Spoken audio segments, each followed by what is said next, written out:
so the speculation over Trump's VP pick continues, and it's starting to get a little louder. Politico has a piece out today saying the campaign has already hired an outside firm to vet candidates and prepare research documents. The names under consideration continue to be in flux, according to multiple people familiar with the list, who describe it as being in pencil, not in pen.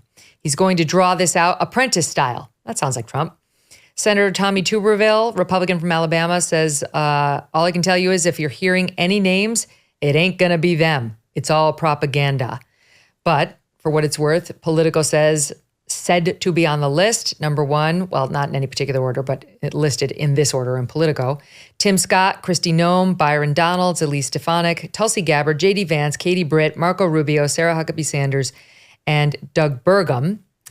And there was reporting over on Morning Wire, where Dave Marcus also reports around Tim Scott being perhaps receiving more weight than those others, Dave. So what do you think? Do you think Tim Scott does have a better chance, or do you think it's in the Tuberville camp of if you're hearing a name, it ain't going to be them?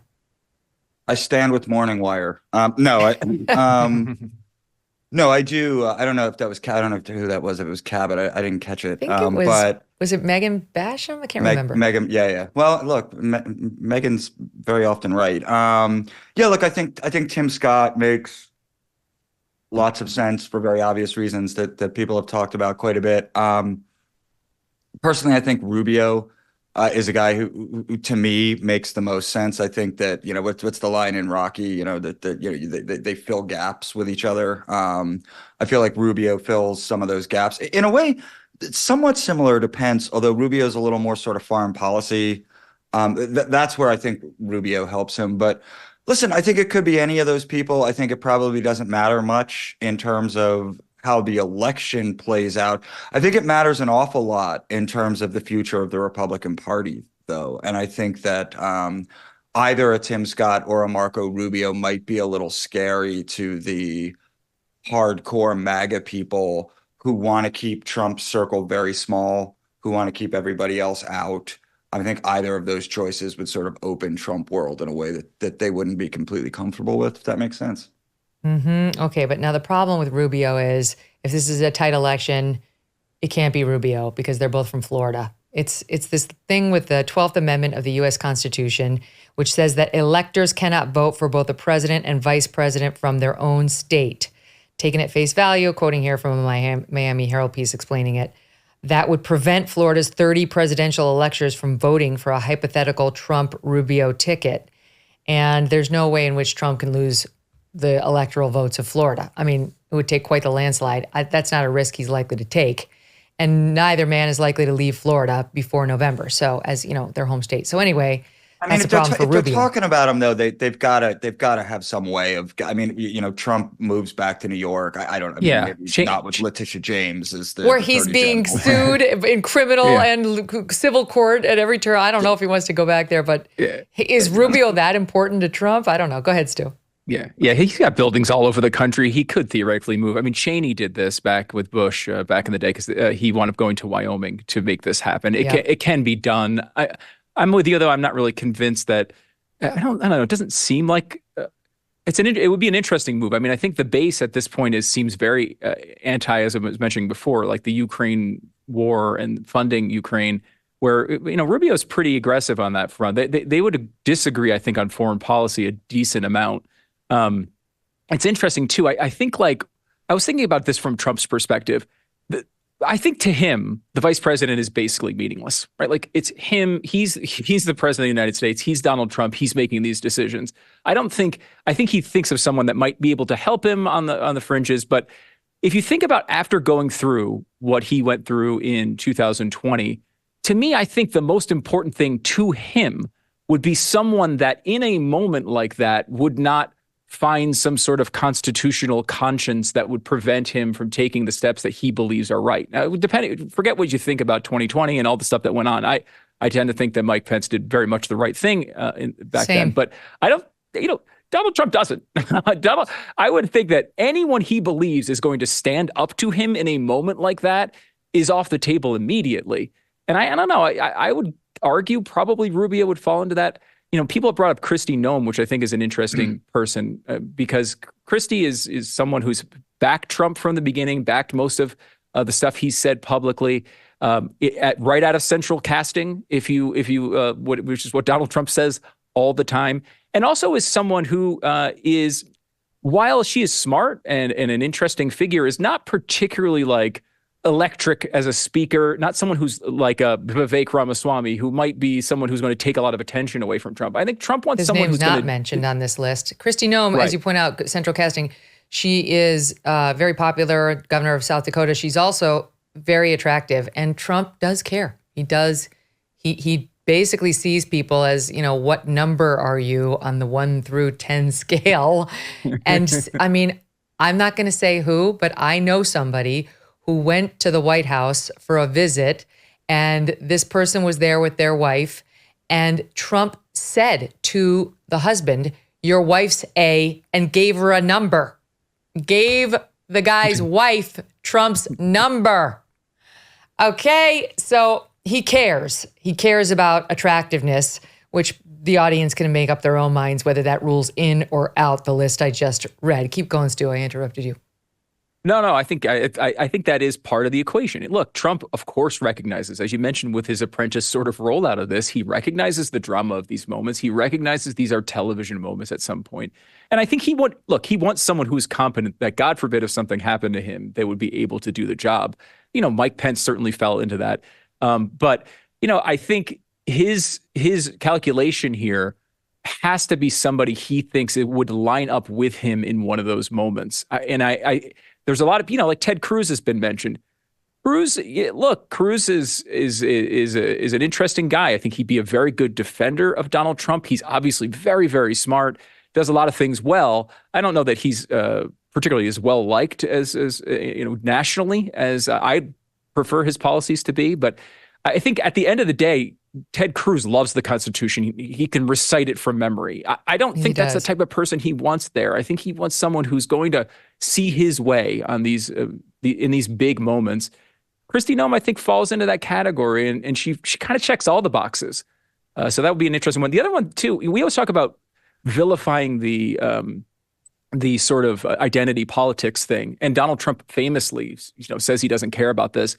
I'm fascinated by how many of the candidates kind of fall into this, well, it's got to be either a woman or a person of color or whatever.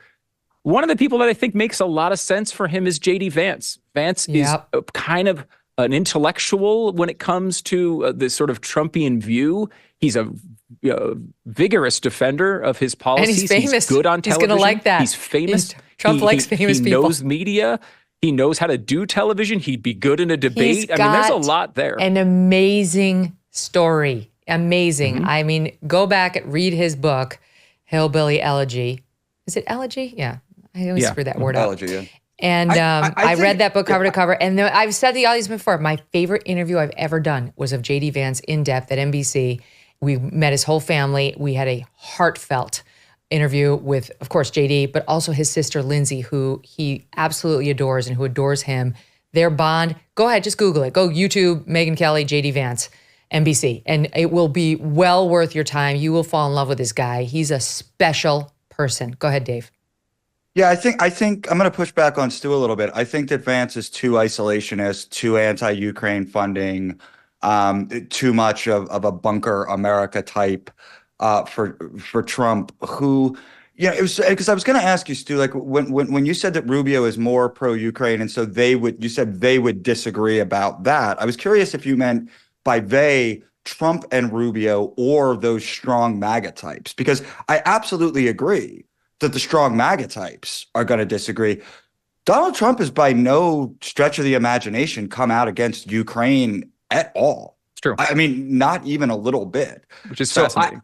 Right. I mean, I think that he's sort of backed off of it. But so did you mean Trump himself, or did you mean more of the base there? Or I mean the big MAGA type is definitely what I believed. I also don't think Trump really cares, frankly, about what they think. I think he thinks I'm Donald Trump, and they're going to like what I like. And but Johnson's probably going to put Ukraine aid on the floor this week, right? Mm-hmm. Is Donald Trump gonna go say like vote no on Ukraine aid? JD Vance sure as hell is. Oh yeah, he definitely will. Right, definitely will. Mm-hmm.